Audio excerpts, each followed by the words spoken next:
नमस्कार। हरेक पल टिभी एचडीमा यहाँहरूलाई हार्दिक स्वागत छ।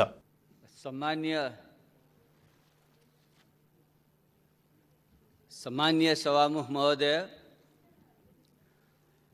प्रतिगमनकारीहरूको पटक पटकको खड्ग प्रहारपछि मूर्छित बनेको प्रतिनिधि सभा र दुई पटक मूर्छित बनाइएका हामी आज यहाँ उपस्थित हुने जुन अवसर प्राप्त गरेका छौं, त्यसको निम्ति सम्मानित सर्वोच्च अदालत, यस निम्ति आवाज उठाउने आम जनसमुदाय, मिडिया जगत, नागरिक समाज र सबैमा म हाम्रो पार्टी जनता समाजवादी पार्टीको तर्फबाट हार्दिक धन्यवाद ज्ञापन गर्न चाहन्छु।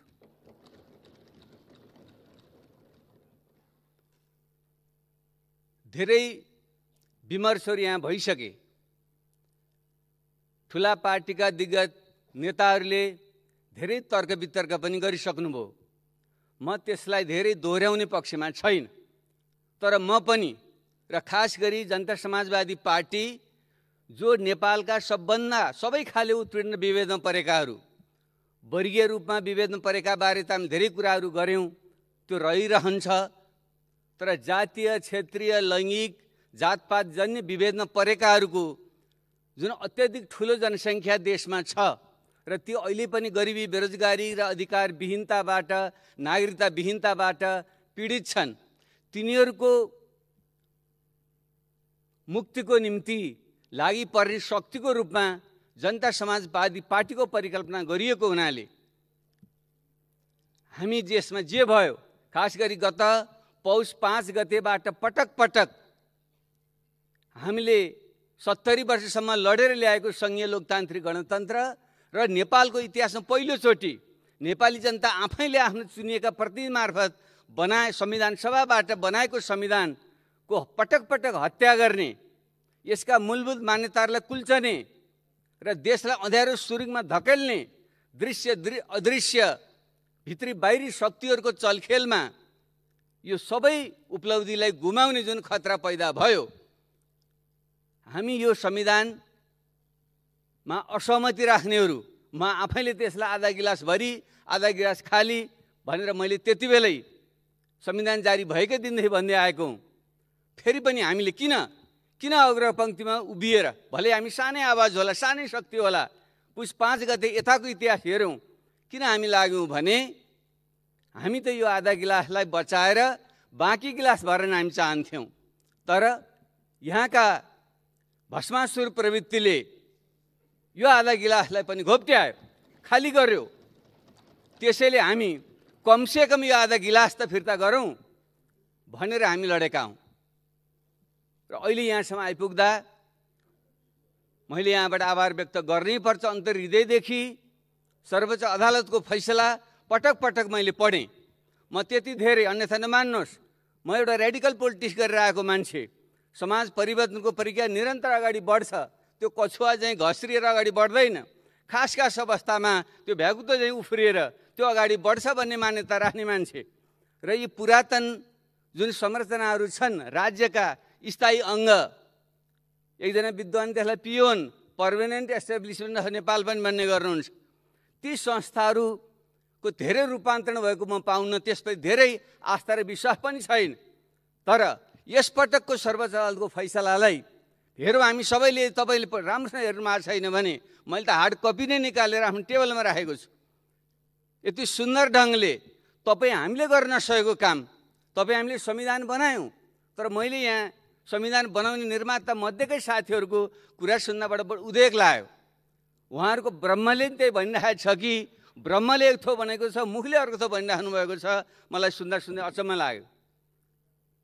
तर संविधानको व्याख्या गर्ने अदालतले जुन हामीले बुझेर नै संविधानमा लेखेका थियौँ, त्यसले हामीले बिर्सेको कुरा अथवा बुझेर बुझपचाएको कुरा अति सुन्दर ढङ्गले सम्झाइदिएको छ। यो संविधानको वस्तु त हत्या हुनै लागेको थियो, त्यो दुर्घटनाको डिलमा पुगेकै थियो भन्न सक्नुहुन्छ। हामी पनि त आन्दोलन गरेर आएका मान्छेहरू, रगत पसिना बगाएर आएका मान्छे हौँ, लोकतन्त्रको परीक्षा दिएर आएका मान्छेहरू भनेर इतिहासको गुणगान थुप्रै साथीहरूले यहाँ गर्नुभयो। भन्न सक्नुहुन्छ तपाईँले। तर मार्क्सले कसैलाई उद्धृत गर्दै भनेका थिए, the road to hell is paved with good intention. नरक जाने बाटो राम्रै उद्देश्यले नै बनाइएको हुन्छ। उद्देश्य राम्रै थियो होला सत्तामा बस्नेहरूको, जसले पटक पटक यो प्रतिगमनकारी हरकत गरे, यो संविधानको हत्या गर्ने प्रयत्न गरे। उनीहरूको नियतै नाप्ने यन्त्र त हामीले आविष्कार गरेका छैन। तर परिणाम के भइरहेको थियो?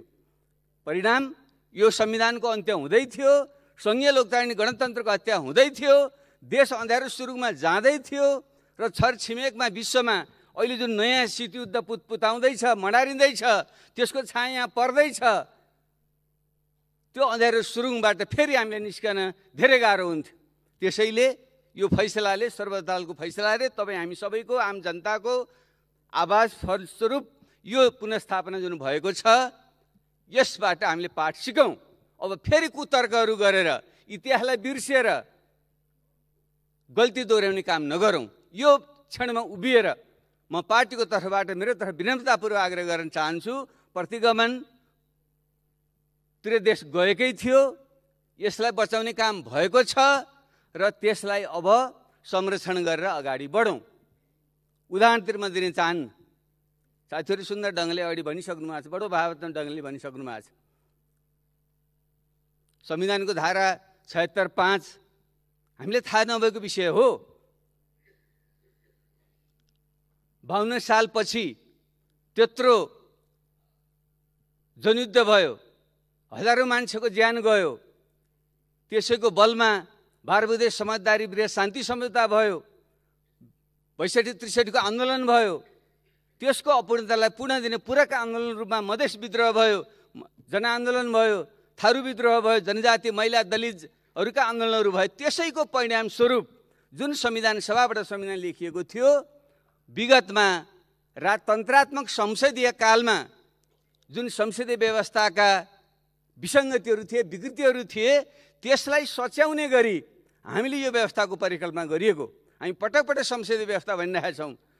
सर्वोच्च अदालतको फैसलाले भनेको छ यो परम्परागत संसदीय व्यवस्था होइन, त्योभन्दा अगाडि बढेको विकसित र परिमार्जित व्यवस्था हो, सर्वोच्च अदालतले भनेको छ। जब यो कुरा हामीले संविधानसँग पटक पटक छलफल गरेका थियौँ र हामी त्यसलाई नबुझेर फेरि संसदीय व्यवस्था हो, प्रधानमन्त्रीले मन लागेको बेला विघटन गर्न पाउँछ, चुनावमा जान पाउँछ, चुनाव जानु के प्रतिगमन हो, यस्तो चाहिँ तर्क चाहिँ गरिन्छ। त्यसैले त्यस्ता कुतर्कहरू नगरौँ, जानेर नजानेर नगरौँ। यो संविधान विगतका सबै संविधानभन्दा अग्रगामी संविधान हो। अपूर्ण छ, अधुरो छ, तर सबैभन्दा अग्रगामी संविधान छ, किनकि नेपाली जनताका चुनिएका प्रतिनिधिले आफ्नो दिल दिमाग लगाएर बनाएको संविधान हो। त्यसैले यसलाई हामीले अवमूल्य नगरौँ। पुस 5 देखि जेठ 8 यतासम्म जुन परिघटनाहरू भए, के यो शोभनीय कुरा थियो? कुनै पनि लोकतान्त्रिक आन्दोलनमा, कुनै पनि क्रान्तिकारी आन्दोलनमा लगेका मान्छे जो सत्तामा पुगे, तिनै जनताका रगत पसिनामा टेकेर सत्तामा पुगे, देशको कार्यकारी प्रमुख र राष्ट्र प्रमुख बन्न पुगे, उनीहरूले त्यस्तो हरकत गर्नुहुन्थ्यो?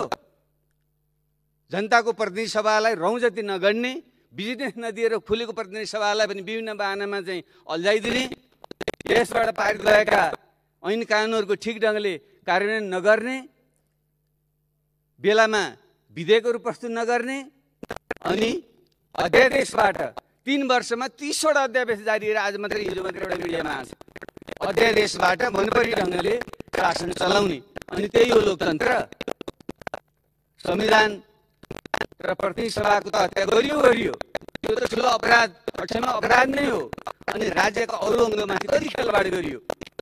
संवैधानिक अङ्गहरू जो चेक एन्ड ब्यालेन्सका महत्त्वपूर्ण अङ्गहरू हुन्छन्, तिनीहरूलाई नियुक्ति गर्ने जुन संवैधानिक परिषद हो, हामीले धेरै अन्तर्राष्ट्रिय अनुभवबाट सिकेर चेक एन्ड ब्यालेन्स सिद्धान्त मात्रै भनेर व्यवहारमा कसरी लाने त भने हामीले सत्ता पक्ष सँगसँगै प्रतिपक्षी दलको नेता, सभामुख र हाम्रो उपसभामुख जो भिन्न दलको हुनुपर्छ, भिन्न लिङ्गको हुनुपर्छ, उहाँ सहितको भनेर चेक एन्ड ब्यालेन्स यस्तो सुन्दर परिकल्पना हामीले गरेका थियौँ। त्यसैलाई सनकको भरमा प्रतिनिधि सभा भङ्ग गरिदिने, अनि त्यसको लगत्तै चाहिँ फेरि अध्यादेश चाहिँ जारी गरेर अथवा पुरानो डेटमा चाहिँ मिति मिलाएर अध्यादेश जारी गरेर अनि नियुक्तिहरू गर्ने, अनि यसरी संवैधानिक संस्थाहरू लोकतन्त्र बलियो हुन्छ।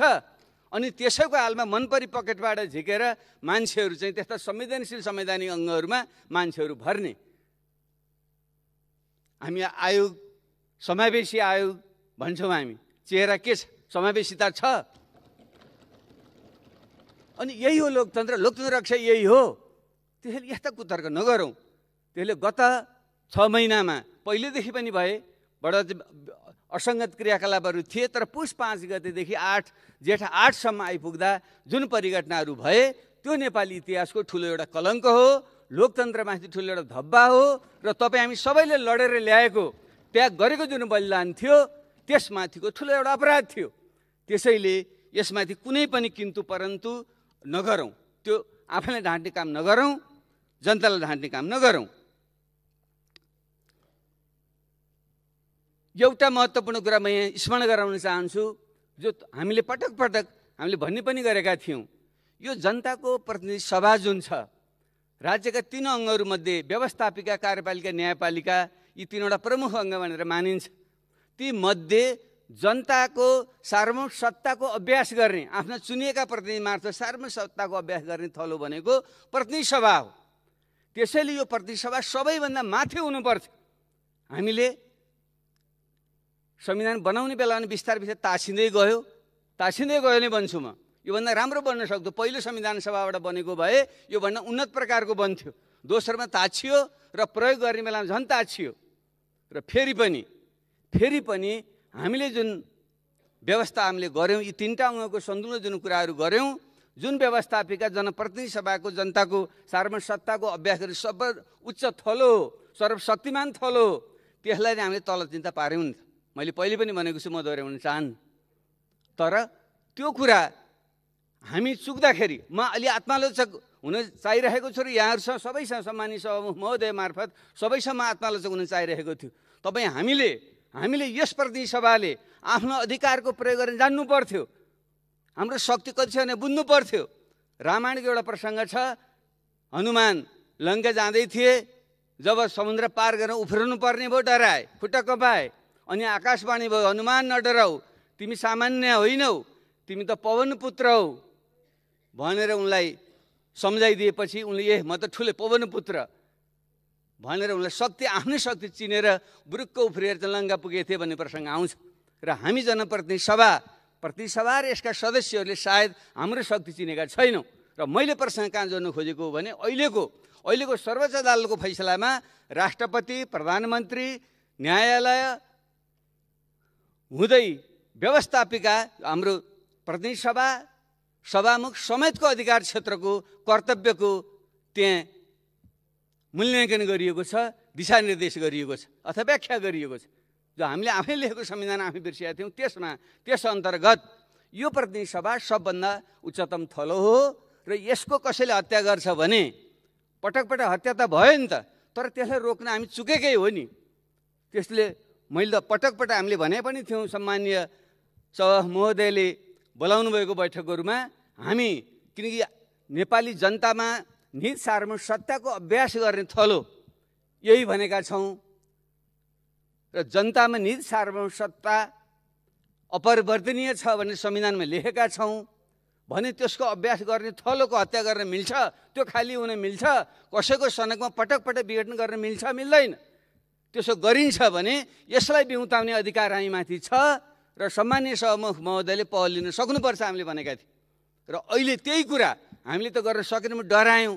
अरूले अलोकतान्त्रिक भनिदिन्छ कि चेक एन्ड ब्यालेन्स भएन भनिदिन्छ कि भनेर, तर सर्वोच्च अदालत फैसला अहिले भनेको छ, सबैले अध्ययन गरेर हेर्नु होला। त्यसैले हामी आफू पनि आत्मालोचक हामी बनाऊँ र यो संस्थालाई सही अर्थमा जनताको सार्वभौमिक सत्ताको अभ्यास गर्ने थलो, हामी जनताका प्रतिनिधि हौँ, हामी जनताप्रति हामी उत्तरदायी छौँ भन्ने कुरालाई ख्याल राखौँ भन्ने म आग्रह गर्न चाहन्छु।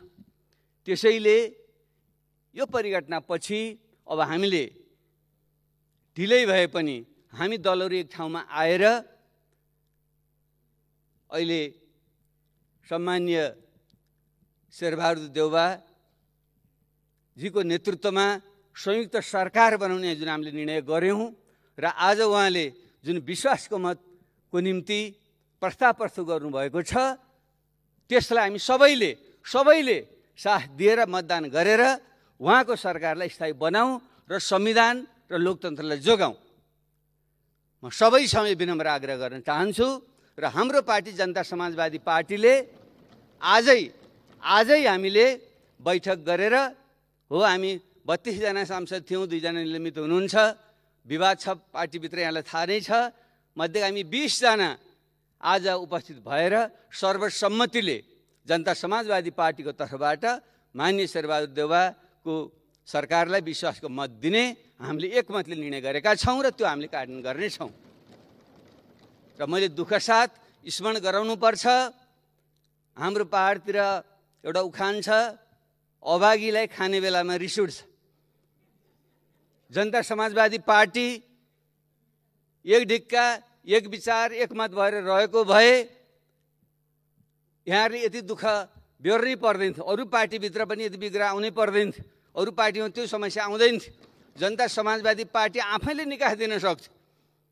तर हामीलाई अलिकति रिस उठ्यो, खाने बेलामा रिस उठ्यो, हामी आपसमा अलि झगडा गर्न थाल्यौँ, अलिकति बहकियौँ र मलाई खुसी लाग्यो। अब फेरि हाम्रा साथीहरूले देर से आए दुरुस्त आए भने चाहिँ ठिक ठाउँमा आउनु भएछ, खुसी लाग्यो। र त्यसैले अब हामीले आफ्नो भूमिका सकारात्मक ढङ्गले निर्वाह गरौँ, म यो आग्रह गर्न चाहन्छु।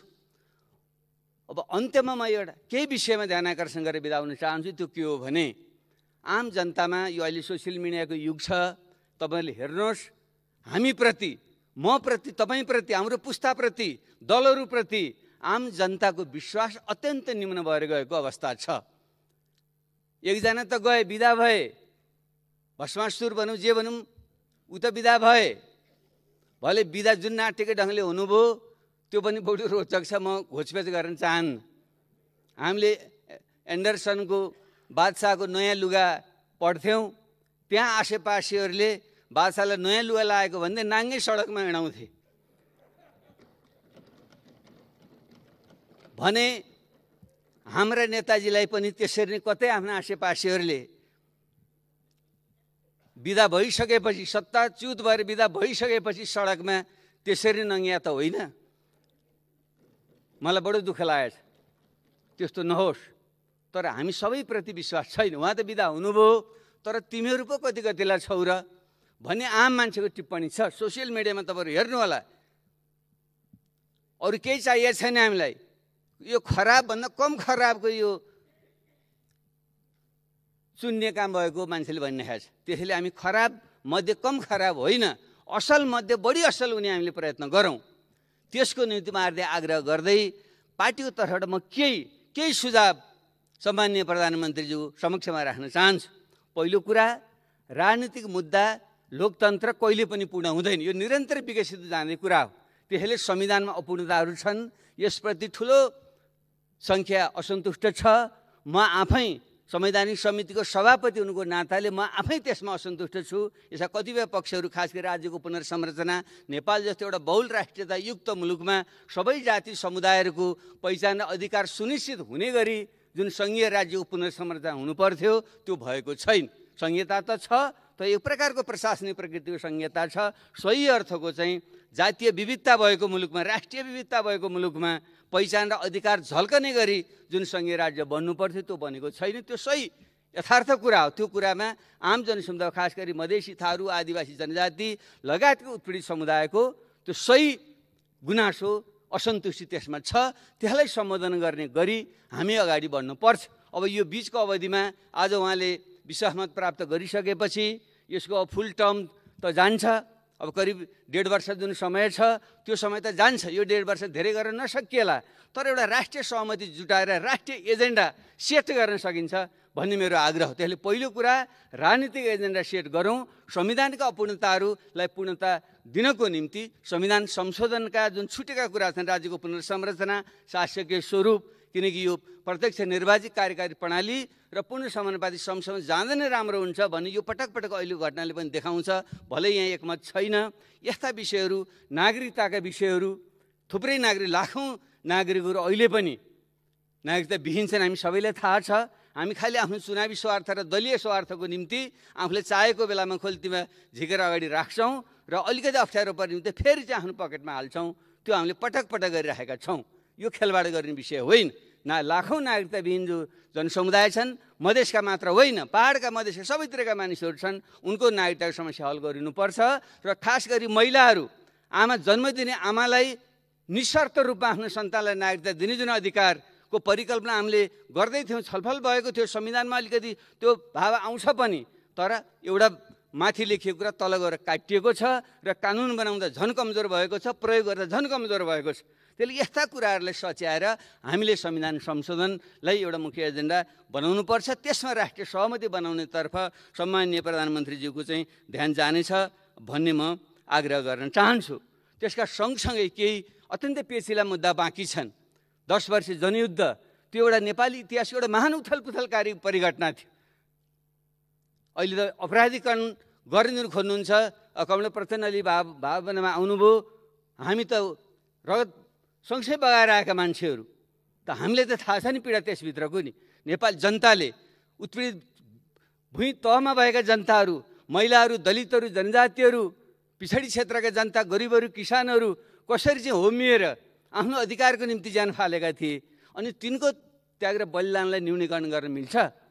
त्यसको जगमा यदि त्यो विद्रोह हुँदैन थियो भने यो त्यो नेपाली समाजको आर्थिक सामाजिक संरचनामा एउटा परिवर्तन त्यहाँ आउँदैन थियो भने, अनि यो परिवर्तन सङ्घीय लोकतान्त्रिक गणतन्त्र आउँथ्यो, संविधान सभाबाट संविधान बन्थ्यो भन्ने त 7 सालमा पनि भने हो नि। महान बिपी कोइराला, मोहन सिंह नेपालले आधुनिक इतिहास सबभन्दा महान व्यक्ति बिपी कोइराला हुनुहुन्थ्यो, त्यसपछि पुष्पलालहरू हुनुहुन्थ्यो। किन उहाँले पुरा गर्न सक्नु भएन? किनकि यो समाजमा अझै पनि त्यो पुरातन सामन्ती शक्तिहरू, जो धनाढ्य शक्तिहरू, परजीवी शक्तिहरू जसको चाहिँ बाहुल्य थियो, त्यो कारणले गर्दाखेरि नेपाली समाजले लोकतन्त्र पूर्णता दिन सकेको थिएन। त्यसले लोकतन्त्र पूर्णता दिने अभियानको एउटा कडी त्यो जनयुद्ध थियो। तर फेरि जनयुद्ध एक्लैले त्यो सक्दैन थियो, हुँदैन थियो। त्यही आत्मसात गरेर नै आउनु, मिलेर जाउँ भनेर हामीले बिन्दुमा पुगेपछि हामीले नै पहल गरेको त्यति बेला। यो भ्रममा पनि कोही पर्नु भएन। माओवादी नसकेर आएर माओवादीले हारेर आयो हो, माओवादी सिद्धिन तयार थियो। हामी त मर्न भनेर हिँडेका थियौँ। तपाईँहरूले 50 लाखको पुरस्कार हामी टाउकामा हाल्नुभयो होइन? हामी त हाँसी हाँसी हिँडेका थियौँ। तर मैले किन सम्झाइराखेको हो भने त्यसको अपराधीकरण गर्नु न्यायपूर्ण हुँदैन, सत्य होइन। र फेरि माओवादी एक्लै जित्थ्यो, उत्पात गर्थ्यो भन्नु पनि गलत हुन्छ। हाम्रो कतिपय साथीहरू अहिले त्यही भन्नु, त्यही बाटो गइराख्नु पर्थ्यो, शान्ति बाटो आउनुहुन्थेन भन्नुहुन्छ। त मैले भन्नु खोजेँ कहाँनिर हो भने त्यसले माओवादी जनयुद्धले नै यो समाजको जुन 100औं वर्षदेखि चाहिँ कुण्ठित भएर बसेको जुन आर्थिक सामाजिक संरचना थियो त्यसलाई चाहिँ झकझक्याइदै थियो। र अरू जुन लोकतान्त्रिक शक्तिहरू, नेपाली काङ्ग्रेस 7 सालदेखि लोकतन्त्र लडेको शक्ति, पछिल्लो चरणमा आएर एमाले 46-47 सालपछि एउटा लोकतान्त्रिक बाटोमा आएको शक्ति, र अन्य जुन कतिपय क्षेत्रीय शक्तिहरू थिए, ती हामी सबै मिलेर ल आउनुहोस् एकचोटि फेरि यसलाई पूर्णता दिउँ भनेर नै हामी 12 बुँदे र वृहत शान्ति समुदाय आएकै हो नि। तर दुर्भाग्य हाम्रो के भएको थियो भने 12 बुँदे समझदारी र मुख्यतः वृहत शान्ति सम्झौताको स्वामित्व हामीले लिइरहेका छैनौँ। त्यो त माओवादीको मात्रै भने जस्तो अहिले परिरहेको छ। त्यो टिआरसी सत्यनिर्वहन मेलमिलाप आयोग शान्ति प्रक्रियाकै अभिन्न अङ्ग होइन, अन्तरिम संविधानमा संविधानको अङ्ग बनाए होइन, अनि त्यही अन्तर्गत यी आयोगहरू गठन भएका होइनन्। त्यो काम किन अहिलेसम्म पुरा गरिँदैन? किन त्यसलाई गिजो ल्याएर राखिन्छ? म सुन्छु कतिपय प्रधानमन्त्रीजीहरूले नेताहरूले धम्क्याउनुहुन्छ अरे, तर यति मुद्दा छन् हो, मेरो टाउको 150 मुद्दा लगाउनुहोस्, म त तयार छु। अरू थुप्रै साथीहरू प्रचण्डजीको अरू सबैका टाउकामा छन्, अनि धम्क्याउने विषय हो यो। त्यसैले यसलाई पुरा गरौँ, मेरो पुरा गरौँ। यो पुरा गर्न सकिन्छ। सम्माननीय प्रधानमन्त्रीज्यूलाई यो अवसर छ। टिआरसीलाई चाहिँ अब मोलतोलको विषय, कसैलाई चाहिँ धम्क्याउने थर्काउने विषय त नगरौँ। कोही पनि धम्किने थर्कने होला छैन। हामी डराएछौँ भने पनि अर्को पुस्ता आउँछ, अर्को पुस्ताले त्यसलाई अगाडि बढाउँछ। त्यसले त्यस्तो गैरजिम्मेवार काम नगरौँ। टिआरसी र बेपत्ता आयोगका काम हामीले छिटो पुरा गरौँ। र अहिले एकजना मित्रले पनि भनिसक्नुभयो, मधेस आन्दोलन, थरुहट आन्दोलन, जनजाति आन्दोलन लगायतका आन्दोलनका क्रममा भएका थुप्रै मुद्दाहरू अहिले पनि छन्। तिनलाई पनि सत्यको भर्याङको रूपमा बार्गेनिङ नगरौँ। बार्गेनिङ गर्ने, अनि जब आफू अप्ठ्यारोमा परिन्छ त्यसपछि आन्दोलनकारी शक्तिहरूमध्येका केही नेताहरूलाई चाहिँ सत्ताको ललिपप देखाएर सत्तामा लिएर जाने, अनि काम केही नगरी झुक्क्याउने, यो पटक पटक भइरहेको। त्यस्तो नगरौँ। यी सबै आन्दोलनका मुद्दाहरूलाई फिर्ता हामीले गरौँ, तिनलाई टुङ्गो गरौँ। मान्य रेशम चौधरी थरु विद्रोहकै एउटा राजनीति बन्दी हो, यसमा कुनै किन्तु परन्तु छैन। मैले सम्माननीय प्रधानमन्त्रीसँग पनि अलग्गै पनि कुरा गरेको छु, उहाँ पनि स्वीकार हुन्छ। भले अहिले त अदालतमा छ, तत्काल गाह्रो होला भन्ने कुरा उहाँले गरिराख्नु भएको छ। कुनै उपाय निकाल्न सकिन्छ। जब हामीले सबै हिजो झापा आन्दोलनका हाम्रा टिमुर बोटे र ओखलढुङ्गा काण्डका जनयुद्धका समस्याहरू हल गरौँ भने यो चाहिँ टिकापुर थारू विद्रोहको चाहिँ समस्या हल किन गर्न सक्ने? हल निस्कन्छ, हाम्रो इच्छा त्यहाँ उपाय भनिन्छ, त्यसरी त्यसलाई हल गरौँ। र विप्लवमा अब नेकपाका कार्यकर्ताहरू पनि अझै जेलमा छन् भन्ने आएको छ। विप्लव अहिले खुला भएर सबैले भेट्दै हुनुभएको छ, म कहाँ पनि उहाँ आउनुभएको छु, तपाईँहरू कहाँ पनि आउनुभएको छ, उहाँहरूको पनि आग्रह छ, 3 बत्ती सम्झौता गरियो। तर हाम्रा नेता कार्यकर्ता अहिले पनि छुटेका छैन भन्नुभएको छ। यो उहाँको मात्रै विषय होइन। जब उहाँ शान्ति प्रक्रियामा आइसक्नु, शान्ति बाटोमा आउनुभयो भने उहाँलाई फेरि हामीले पछाडि फर्काउने ठाउँ दिनु हुँदैन। त्यो 3 बुँदे सहमतिले कार्यान्वयन गरेर हामी जानुपर्छ। त्यसरी अरू पक्षहरूसँग थुप्रै बुँदे सहमतिहरू भएका छन्। मधेस आन्दोलनको क्रममा, अरू आन्दोलनको क्रममा ती सहमतिहरूलाई हामीले कार्यान्वयन गरेर जाउँ। यो अन्तरिम कालमा सम्भव छ। मैले सम्माननीय प्रधानमन्त्रीसँग यो कुरा मैले आग्रह चाहिँ गरेँ। यो राजनीति पाटोमा यो विषय भयो। अब तत्कालै हामीले गर्नुपर्ने विषय पनि छन् जो आम सहमति भइसकेको छ। कोरोना महामारीको जुन एउटा कहर छ, यसलाई हामीले एउटा दलको मात्रै मुद्दा नबनाऊ। यो आम मानव जातिको मुद्दा हो, अन्तर्राष्ट्रिय एउटा केस हो भने हामी त्यसका अङ्ग हौँ। त्यसैले अब हामीले छिटोभन्दा छिटो सबै नेपालीहरूलाई निःशुल्क रूपमा पूर्ण खोपको व्यवस्था गर्ने हाम्रो पहिलो प्राथमिकता हाम्रो हुनु पर्यो। मैले यति ल्याएँ, तैँले कति ल्याएँ भन्ने विषय होइन। यति ढिलो गर्ने हो। 1.5 वर्ष भइसक्यो, तपाईँ हात थापेर बस्नुभयो। कहिले राष्ट्रपति चिठी लेख्न लाग्नुहुन्छ, कहिले कहिले लाग्नुभयो हुन्छ। अनि अन्यत्र कुरा पनि हामी अरबौँ खर्च गर्न सक्ने, तर खोप किनेर हामी ल्याउन सक्दैनौँ। अरूले चाहिँ खोप आविष्कार हुनुभन्दा अगाडि नै त्यहाँका जुन प्राइभेट फर्महरू छन्, रिसर्च अर्गनाइजेसनहरू छन्, तिनीहरूलाई एडभान्स पैसा चाहिँ दिएर बुकिङ गरेका छन् अरूले। त्यसरी बेलैमा सबैले लिएका छन्। यहाँसम्म कि एउटा मङ्गोलिया जस्तो देशले, चीन र रुस दुइटैले त्यहाँ रिजाएर उसले सबैले चाहिँ खोप लगाइसक्यो। त्यसले हामीले भिख मागेर होइन, शिर ठाडो गरेर कसैले दिन्छ लिने हो, तर मुख ताकेर बस्ने होइन। र हामीले विभिन्न स्रोत परिचालन गरेर छिटोभन्दा छिटो सबैलाई निःशुल्क खोलको चाहिँ हामीले व्यवस्था चाहिँ हामीले गरौँ। त्यो सम्भव छ। पहिलो प्राथमिकता त्यो हुनुपर्छ। र सँगसँगै जोडिएको अर्थतन्त्रको पाटोमा हाम्रो ध्यान पुगेको चाहिँ छैन। जुन तहस भएको छ, अमेरिका जस्तो देशको त अर्थतन्त्र तहस गर्यो, त्यसले स्टिमुलस प्याकेज ट्रिलियन्स अफ डलरको चाहिँ इन्जेक्सन उनीहरूले त्यहाँ दिनु पर्यो भने हाम्रो जस्तो देशमा त अर्थतन्त्र तहस नहस छ। आफ्नो मनको भयो, कसैले नकह भने मान्छे चुप लाएर बसिहाल्छ। खासै साना उद्यमी व्यवसायीहरू र चाहिँ एउटा मजदुरहरू, यिनीहरू यस्तो सङ्कटमा छन्। यातायात व्यवसायीहरू, पर्यटन व्यवसायीहरू, उनीहरूको निम्ति हामीले सामान्य पुनर्कर्जा आदिका जस्तो कुराहरू मात्रै हामीले गऱ्यौँ। तर व्यवस्थित ढङ्गले साँच्चै सबैले लाभ हुने प्रकृतिको आर्थिक प्याकेज हाम्रो चाहिँ आएको छैन। र जुन बजेट ल्याइयो बडो अपारदर्शी ढङ्गले र ल्याइयो, त्यो बजेटले पनि खासै सम्बोधन गरेको चाहिँ छैन। त्यसैले कोरोनाको खोप र अर्थतन्त्रमा पारेको प्रभावलाई चाहिँ पहिलो प्राथमिकता दिएर चाहिँ काम गरौँ भन्ने म आग्रह गर्दछु। र यति बेला बाढी पहिरोको स्थिति प्रत्येक वर्ष आउँछ। एउटा छेपराको कथा जस्तो अर्को वर्ष त घर बनाउँछु भन्थ्यो छेपारोहरूले भने जब घाम लाग्यो फेरि चाहिँ घाम तापेर बस्यो भने जस्तै हाम्रो फेरि यो वर्ष पनि सुरु भएको छ। भर्खर साउन लागेको छ। भदौसम्म चाहिँ त्यसको जोखिम हुन्छ। पहाडमा पहिरो र चाहिँ मधेसमा चाहिँ डुबान हुने जुन हाम्रा खतराहरू छन्, यसमा पनि उच्च प्राथमिकता दिएर हामी चाहिँ जाउँ भन्ने मेरो आग्रह छ। र अर्को विषय, तेस्रो विषय चाहिँ यो सुशासनको विषय, भ्रष्टाचारको विषय, कमिसन खोरीको विषय। यो आम रोग छ। ममा भनौँ यहाँ सबैले, म पनि चोखो छैन होला भन्नुहोस्, म त स्वीकार्न तयार छु। तर हाम्रो राजनीतिक आर्थिक संरचनाभित्र र हाम्रो चाहिँ राज्य संरचनाभित्र कमिसन खोरी र भ्रष्टाचार यस्तो चाहिँ एउटा संस्थागत जुन बनेर गएको छ, नीतिगत रूपको भ्रष्टाचार जुन ठुलो स्केलमा अरबौँ खरबौँ रुपियाँमा जुन भइरहेको छ, यसलाई रोक्नको निम्ति हामीले पहल गर्न सक्छौँ। यसको निम्ति कसैको कुनै खर्च लाग्दैन। सुशासन दिन, भ्रष्टाचार रोक्न कुनै खर्च गर्नु पर्दैन र कसैको सहयोग पनि चाहिँदैन। र सरकारको इच्छा शक्ति, नेतृत्वको इच्छा शक्ति, सामान्य प्रधानमन्त्री इच्छा शक्ति भयो भने त्यसलाई रोक्न सकिन्छ।